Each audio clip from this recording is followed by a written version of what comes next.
একটা মোটাসোটা দেখতে ছেলে হঠাৎই অসুস্থ হয়ে যাওয়ার কারণে একটা হসপিটালে ভর্তি হয়, কিন্তু সেখানে এক সুন্দরী নার্সকে দেখে সে তার প্রেমে হাবুডুবু খায়। তবে একটা সময় যাওয়ার পর ছেলেটা জানতে পারে যে ওই নার্সও তাকে খুবই পছন্দ করে। কিন্তু এখন কথা হলো, ওই ছেলেটার মধ্যে এমন কি আছে যাতে এমন একটা সুন্দরী মেয়ে তার প্রেমে পাগল হয়ে যায়। জ্যাং নামের এই মোটা ছেলেটাকে দিয়েই গল্পটা শুরু হয়। আমরা দেখতে পাই জ্যাং জন্ডিসে আক্রান্ত হওয়ার কারণে তাকে হসপিটালে ভর্তি করানো হয়, আর তাকে দেখাশোনা করার দায়িত্ব দেওয়া হয় ডায়ুন নামের একজন নার্সকে। জ্যাং ডায়ুনকে বলে, আর মাত্র অল্প কয়েকদিনের মধ্যেই আমাকে নতুন চাকরিতে জয়েন করতে হবে। ডায়ুন বলে, তবে চাকরিতে জয়েন করার আগে যে আপনাকে সুস্থ হতে হবে। যাই হোক, এখন আপনি একটু রেস্ট নিন, আমি পরে আবার আসব। এর কিছুক্ষণ পর জ্যাংয়ের বাবা মা সেখানে আসে, কিন্তু দেখা যায় তারা ইনফেক্টেড হওয়ার ভয়ে জ্যাংয়ের ধারে কাছেও যায় না। অন্যদিকে জ্যাংয়ের সিটের আশেপাশে থাকা লোকেরা তাকে নিয়ে অনেক উল্টাপাল্টা কথা বলে। আর ঠিক তখনই একটা লোক তার বন্ধু বান্ধবদের বলে ওঠে, আমার হাতটাও ওই জন্ডিস রোগীর মতোই কেমন যেন হলুদ হয়ে যাচ্ছে। এটা শুনে জ্যাংয়ের বাবা মা খুব ভয় পেয়ে যায়। তারা জ্যাংকে দূর থেকে বাই বলে সেখান থেকে চলে যায়। পরদিন সকালে টায়ুন এসে যখন জ্যাংয়ের বেডের সামনে থেকে পর্দা সরাতে যাবে, তখন বাকি রোগীরা তাকে পর্দা সরাতে বারণ করে।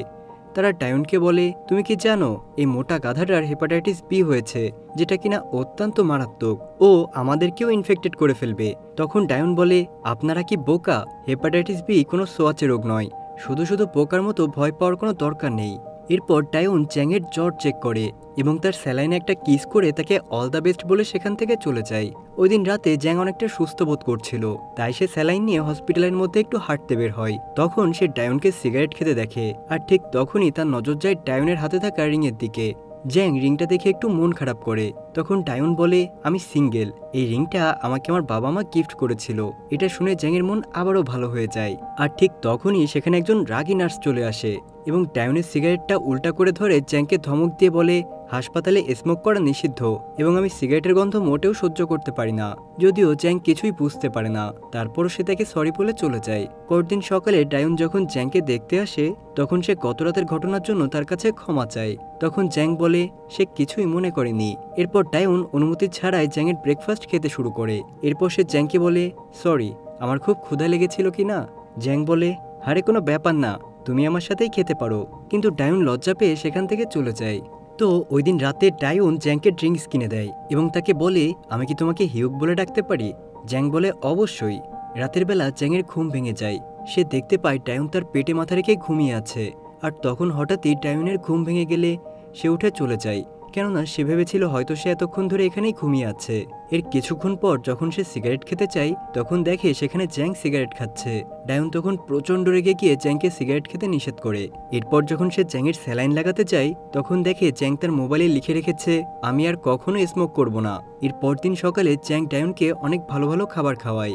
আসলে এগুলো সে তার পাশের সিটের লোকদের ফ্রিজ থেকে চুরি করে এনেছে। তো এর কয়েকদিনের মধ্যেই তারা একে অপরের খুব কাছে চলে আসে। পরদিন ডাক্তার জ্যাংকে চেক আপ করতে এসে বলে, তুমি এখন তো সম্পূর্ণ সুস্থ, আজ অথবা কাল তুমি বাড়ি যেতে পারো। কিন্তু জ্যাং ডাক্তারদের বলে, আমার মনে হয় আমি এখনো পুরোপুরি সুস্থ হইনি, তাই এখনো আরো কয়েকদিন এখানে থাকতে চাই। তখন ডাক্তার বলে, এরকম কিছুই না, আমরা চেক আপ করে দেখেছি তুমি সম্পূর্ণ সুস্থ, তবে তুমি মাঝে মাঝে চাইলে এখানে চেক আপ করাতে আসতে পারো। ওই দিন যেহেতু তার হাসপাতালের শেষ রাত, তাই জ্যাং ডায়ুনের জন্য ফোন নিয়ে বসেছিল, কিন্তু সেখানে ডায়ুনের বদলে সেই রাগী নার্স চলে আসে এবং সে জ্যাংয়ের হাতে ফুল দেখে ভাবে হয়তো জ্যাং তাকে পছন্দ করে। তখন জ্যাং তার মুখের উপর পর্দা টেনে দেয়। পরদিন জ্যাং হসপিটাল থেকে চলে যাওয়ার সময় কোথাও ডায়ুনকে খুঁজে পায় না। আসলে ডায়ুন কোনো কারণে কয়েকদিনের জন্যই ছুটি নিয়েছে। জ্যাং যাওয়ার আগে নার্সদের লিস্ট থেকে যখন ডায়ুনের ফোন নম্বর নিতে চাই, ঠিক তখনই সেখানে সেই রাগী নার্স চলে আসে।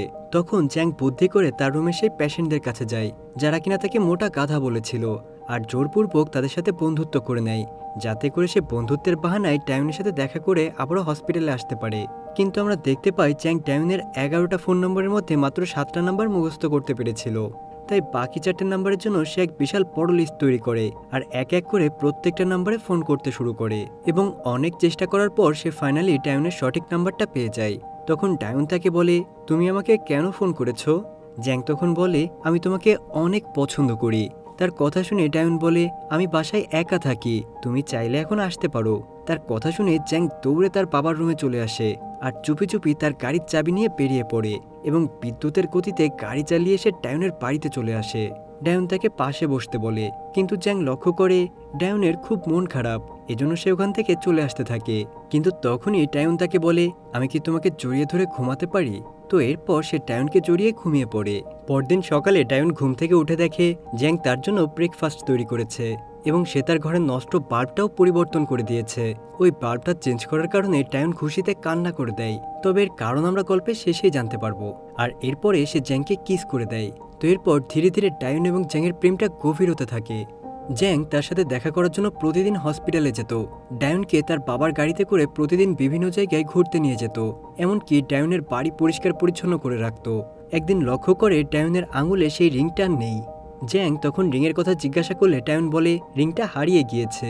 এরপর একদিন জ্যাং তাকে বলে, আমি যখন চাকরি পেয়ে যাব তখন তুমি নার্সিংয়ের চাকরি ছেড়ে দেবে, কেননা তোমাকে এভাবে দিনের পর দিন পরিশ্রম করতে দেখে আমার খুবই কষ্ট হয়। একদিন টায়ন জ্যাংকে বলে, আমার কাছে জেজু আইল্যান্ডের 2টা টিকিট রয়েছে, তুমি কি আমার সাথে যাবে? জ্যাং তখন রাজি হয়ে যায়। এরপর দিন তারা শপিং করতে বের হয়। এখানে টায়ন তাদের দুজনের জন্য ম্যাচিং করে টি শার্ট কিনে। কিন্তু দেখা যায় সবচেয়ে বড় সাইজের টি শার্টটাও জ্যাংয়ের গায়ে অনেক টাইট হয়ে যায়। এজন্য জ্যাংয়ের খুবই মন খারাপ হয়ে যায়। পরদিন টায়ন জিজু আইল্যান্ড যাওয়ার উদ্দেশ্যে এয়ারপোর্টে জ্যাংয়ের জন্য অপেক্ষা করতে থাকে। জ্যাং যখন ওই এয়ারপোর্টে আসে, টায়ন তাকে ঠিক তার মতো একজোড়া জুতো গিফট করে। জ্যাং জুতা জোড়া পেয়ে খুব খুশি হয়ে যায়। সে বলে, তুমি দেখে নিও, পরের বছর ক্রিসমাস আসার আগেই আমি নিজেকে স্লিম করে নেব, আর তখন আমরা ম্যাচিং করে টি শার্টও পরবো। এরপর সে জুতো পরে টায়নকে দৌড়ে দেখায়। আর এখানে দৃশ্য পরিবর্তন হয়ে আমরা স্লিম জ্যাংকে দেখতে পাই। দেখা যায় জ্যাং একদমই ফিট হয়ে গেছে।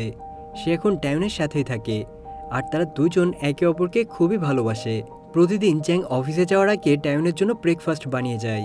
এমনকি বাসার আবর্জনাগুলো ডাস্টবিনে ফেলে যায়। কিন্তু একদিন জ্যাং অফিসে গেলে তার বস তাকে বলে, আমি তোমার ট্রান্সফার একটা বড় মাল্টিন্যাশনাল কোম্পানিতে করিয়েছি। ওই দিন সন্ধ্যায় যখন টায়নের কাজ শেষ হয়ে যায়, সে দেখে একটা নতুন গাড়ি করে তার জন্য অপেক্ষা করছে জ্যাং। জ্যাং বলে এটা তার নতুন গাড়ি। এরপর সে ডায়নকে একটা রিং গিফট করে বলে তার ট্রান্সফার একটা বড় মাল্টিন্যাশনাল কোম্পানিতে হয়ে গিয়েছে, তার জন্য তাকে অন্য শহরে থাকতে হবে। তবে সে ডায়নকে কথা দেয় যে সে 2-1 দিন পরপরই ডায়নের সাথে দেখা করতে আসবে। এরপর দিন যখন জ্যাং অফিসে যাওয়ার জন্য বের হয়, তখন সে দেখে লোকজন অফিসে যাওয়ার জন্য গাড়িতে বসেই রেডি হচ্ছে। এটা দেখে জ্যাং হাসতে থাকে আর মনে মনে বলে, এরা কেন তাড়াতাড়ি ঘুম থেকে উঠে রেডি হয় না? এরপর জ্যাং যখন অফিসে পৌঁছায়, তখন তার নতুন বস ক্লায়েন্টের সাথে তার পরিচয় করিয়ে দেয়। আজ এই অফিসে ইয়ং নামের একটা মেয়েও জয়েন করেছে। জ্যাং এবং ইয়ং আজ থেকে একই সাথে একটা নতুন প্রজেক্টে কাজ করবে। কিন্তু দেখা যায় ইয়ং সবসময় জ্যাংয়ের দিকে অদ্ভুত নজরে তাকিয়ে থাকতো। ওই দিন জ্যাং সবাইকে ইমপ্রেস করার জন্য নিজের টাকায় কফি কিনে আনে এবং দেখা যায় সে কফিগুলো নিজে থেকেই সবাইকে দিতে শুরু করে। এতে সবাই ভাবে কফিগুলো ইয়ং কিনে এনেছে। এতে জ্যাং তার উপর খুব রেগে যায়। ওই দিন রাতে সে বাড়ি ফিরে এসে খুবই ক্লান্ত হয়ে শুয়ে পড়ে। তখন টায়ন তাকে বলে, ক্রিসমাসের ছুটিতে জিজু আইল্যান্ডে যাওয়ার জন্য আমার মনে হয় টিকিট এখনই বুক করে রাখা উচিত। কিন্তু জ্যাং বলে, যেটা তোমার ইচ্ছে করো, আমি এখন ঘুমিয়ে পড়লাম। তো পরদিন সকালে আমরা দেখতে পাই জ্যাংয়ের কোম্পানিতে সব এমপ্লয়িরা তাদের নিজের ডিজাইন সাবমিট করে। তখন ক্লায়েন্টরা ইয়ং এর ডিজাইনটা সিলেক্ট করে। তখন জ্যাং বলে ইয়ং এর প্রজেক্টের ব্রিজটা ঝড় বন্যায় বৃষ্টি সহনীয় নয়। তখন ইয়ং এর বস সেই প্রজেক্টটা ইয়ংকে নতুনভাবে ডিজাইন করতে বলে এবং জ্যাংকে ইয়ং এর ডিজাইনের দিকে নজর রাখতে বলে। আর এখানে সুযোগ পেয়ে জ্যাং ইয়ংকে ঠিক সেইভাবেই বিরক্ত করতে শুরু করে যেমনটা ইয়ং প্রথমে করতে শুরু করেছিল। ইয়ং যতগুলো ডিজাইন তৈরি করে, জ্যাং প্রত্যেকটা রিজেক্ট করে দেয়। এদিকে প্রজেক্ট জমা দেওয়ার ডেট ধীরে ধীরে এগিয়ে আসছিল আর ইয়ং এর কোনো ডিজাইনই এখনো সিলেক্ট হয়নি। তাই সে রাতভর অফিসে থেকেই কাজ করতে শুরু করে। ওইদিকে জ্যাংয়ের কাজ শেষ করে বাড়ি ফিরতেই প্রতিদিন ঘুমিয়ে পড়ে। পরদিন যখন জ্যাং অফিসে যাওয়ার জন্য বের হয়, তখন টায়ন তাকে ফোন দিয়ে বলে, প্রতিদিন তোমাকে এতটা পথ পাড়ি দিয়ে আসতে হবে না, আমরা সপ্তাহে একদিন দেখা করব। তো একটু পর জ্যাং অফিসে এসে দেখে ইয়ং আজ বাড়ি যায়নি। সে সারা রাত অফিসে বসেই কাজ করেছে, এমনকি খাবার দাবার সহ সবকিছু টেবিলের উপর ছড়িয়ে ছিটিয়ে রয়েছে। তার এই অবস্থা দেখে জ্যাংয়ের প্রচুর রাগ হয়ে যায়। সে ইয়ংকে বলে, খেয়ে নাও অথবা কাজ করো। ইয়ং তখন কান্না করে দিয়ে বলে, এই সবকিছুই তোমার জন্যই হয়েছে। জ্যাং তখন ইয়ং এর ব্রিজটা উল্টো করে রেখে বলে, ব্রিজটা এইভাবে ডিজাইন করলে সেটা সব থেকে বেশি কার্যকর হবে। তো এভাবে পরদিন ইয়ং এর সেই ডিজাইনটা অ্যাকসেপ্ট হয়ে যায় এবং সবাই জ্যাং এবং ইয়ং এর এই নতুন প্রজেক্টকে খুবই প্রশংসা করে। এরপর থেকে ধীরে ধীরে ইয়ং এবং জ্যাংয়ের মধ্যে বন্ধুত্ব হয়ে যায়। ওই দিন রাতে ইয়ং জ্যাংকে ডিনারের জন্য নিয়ে যায়। তারা যখন ডিনার করতে থাকে, ঠিক তখনই জ্যাংয়ের ফোনে টায়নের কল আসে। সে জ্যাংকে বলে, তুমি বাড়ি আসবে কবে? তোমার সাথে আমার অনেক গুরুত্বপূর্ণ কথা আছে। জ্যাং তখন বলে, বাড়ি ফিরতে কয়েকদিন দেরি হবে, কারণ এখন আমার অনেক কাজ বাকি আছে। এরপর সে টায়নকে বলে, এখন আমি আমার বসের সাথে আছি, তোমার সাথে পরে কথা বলবো। এটা বলে সে ডায়নকে ইগনোর করে ফোনটা কেটে দেয়। এর বেশ কয়েকদিন পর যখন জ্যাং বাড়ি ফেরে তখন ডায়ন তাকে ঘরের আবর্জনাগুলো বাইরে ফেলে আসতে বলে। তখন জ্যাং বলে, আমি এখন প্রচন্ড টায়ার্ড, আর এগুলো তো তুমিও করতে পারো তাই না? কিন্তু ডায়ন বলে, আমিও তো 8 ঘন্টা কাজ করে এসেছি, বেশ কয়েকদিন যাবৎ আমি মোটেও সুস্থ বোধ করছি না, আমার মনে হয় আমি প্রেগনেন্ট, কিন্তু তুমি গত কয়েকদিন যাবৎ আমার কোনো খোঁজ খবরই নাওনি। জ্যাং তখন তাকে বলে, তুমি কি ডাক্তার দেখিয়েছো? ডায়ন বলে, ডাক্তার দেখানোর সুযোগ পেলাম কোথায়? তো পরদিন সকালে জ্যাং যখন অফিসে বসে কাজ করছিল তখন ডায়ন তাকে ফোন করে বলে, আমি ডাক্তারের কাছে গিয়েছিলাম, ডাক্তার বলেছে আমি 1 মাসের প্রেগনেন্ট। এজন্য জ্যাং পরদিন ছুটি নিয়ে ডায়নের অ্যাবর্শন করানোর জন্য ডায়নের সাথে হাসপাতালে যায়। কিন্তু সেখানে গিয়ে ডায়ন লক্ষ্য করে জ্যাং একটু অস্বস্তি বোধ করছে, তাই সে জ্যাংকে বাইরে গিয়ে তার জন্য অপেক্ষা করতে বলে। তো এরপর ডায়ন যখন অ্যাবর্শন করে বাড়ি আসে তখন জ্যাং তাকে জড়িয়ে ধরে এবং তাকে নিয়ে বাড়িতে আসে। আর ঠিক তখনই জ্যাংয়ের কোম্পানি থেকে কেউ একজন ফোন করে, কিন্তু জ্যাং তখন বলে, আমি আজ অফিসে যেতে পারবো না। কিন্তু ডায়ন ঠিকই বুঝতে পারে যে জ্যাং আসলে অফিসে যেতে চায়। তখন ডায়ন বলে, আমাকে নিয়ে টেনশন করার দরকার নেই, আমার মনে হয় তোমার অফিসে যাওয়াটা বেশি গুরুত্বপূর্ণ। দেখা যায় এটা শুনে জ্যাং খুবই খুশি হয়ে যায় আর তড়িঘড়ি করে রেডি হয়ে অফিসের দিকে রওনা হয়। তো এত কিছু লক্ষ্য করার পর ডায়ন বুঝতে পারে যে জ্যাং এখন আর তাকে ভালোবাসে না। এরপর থেকে জ্যাং প্রায় সময়ে অফিসে এসে ডায়নের সাথে দেখা করার জন্য চলে আসতো, কিন্তু এত জার্নি করার কারণে সে ঠিকঠাকভাবে কাজে ফোকাস করতে পারতো না। সে অফিসে খুবই ক্লান্ত হয়ে সময় কাটাতো আর বাড়িতে সে ঘুমিয়ে পড়তো। এরপর ধীরে ধীরে জ্যাংও তাদের মতোই হয়ে যায় যারা কিনা গাড়িতে বসে অফিসের জন্য রেডি হতো। তো একদিন জ্যাং যখন অফিস শেষ করে বাড়িতে যাবে ঠিক তখনই ইয়ং এসে তার কোলে বসে পড়ে আর বলে, আজ তুমি আমার সাথে বাইরে ঘুরতে যাবে?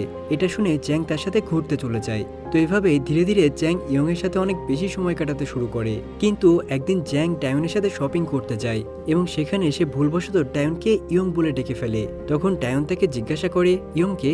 জ্যাং তখন হেসে উড়িয়ে দিয়ে বলে, আরে তোমার কি মনে হয় আমি তোমাকে ধোকা দিচ্ছি? ইয়ং হচ্ছে আমার কলিগ, এর বেশি কিছু নয়। কিন্তু ডায়ন এটা বিশ্বাস করতে চায় না আর এই নিয়ে তাদের দুইজনের মধ্যে বেশ একটা ঝামেলা শুরু হয়ে যায়। তো এর পরদিন জ্যাং মন খারাপ করে অফিসে বসেছিল, তখন ইয়ং তার কাছে এসে তার মন খারাপের কারণ জানতে চাইলে জ্যাং হঠাৎ করে তাকে কিস করে দেয়। তো এরপর থেকে আমরা দেখতে পাই সে সবসময় ইয়ং এর সাথে থাকে, এমনকি ডায়নের সাথে সব ধরনের যোগাযোগ বন্ধ করে দেয়। একদিন হঠাৎ ডায়ন তাকে মেসেজ দিয়ে জিজ্ঞাসা করে, জেজু আইল্যান্ডে যাওয়ার টিকিটটা ক্যান্সেল করে দিব? জ্যাং তখন বলে, তুমি অন্য কারোর সাথে চলে যাও। ওই দিন রাতে তাদের কোম্পানির বস প্রজেক্ট কমপ্লিট হওয়ার খুশিতে একটা পার্টির আয়োজন করে। তখন ইয়ং জ্যাংকে বলে, কিছুদিনের মধ্যেই আমি উচ্চশিক্ষার জন্য বিদেশে চলে যাব। এটা বলে সে ওয়াশরুমে চলে যায়। আর এরই মধ্যে জ্যাং সোশ্যাল মিডিয়ায় ঢুকে দেখতে পাই ডায়ন ক্রিসমাসের ছুটিতে জেজু আইল্যান্ডে যাওয়ার স্ট্যাটাস দিয়েছে। জ্যাং ভাবে ডায়ন নিশ্চয়ই তার অপেক্ষায় এয়ারপোর্টে দাঁড়িয়ে আছে, তাই সে দৌড়ে অফিসে চলে আসে ডায়নের দেওয়া রিংটা নেওয়ার জন্য, যেটা সে তার ডেস্কে ফেলে রেখেছিল। এরপর রিংটা নিয়ে সোজা সে এয়ারপোর্টে চলে যায়। এরপর এয়ারপোর্টে এসে ডায়নকে দেখে তার দিকে ধীরে ধীরে এগিয়ে যায়, কিন্তু হঠাৎ কার সাথে যেন তার ধাক্কা লেগে যায়। আর যার সাথে তার ধাক্কা লাগে সে ছিল মোটা জ্যাং। আর তখন ডায়ন সেখানে এসে স্লিম জ্যাংকে ছেড়ে মোটা জ্যাংকে তুলে নেয়। আসলে তাদের দুজনের নামই ছিল জ্যাং, কিন্তু তারা দুজন আলাদা প্রকৃতির মানুষ। আর এখানেই আমাদের গল্পের মেইন টুইস্টটা রিভিল হয়।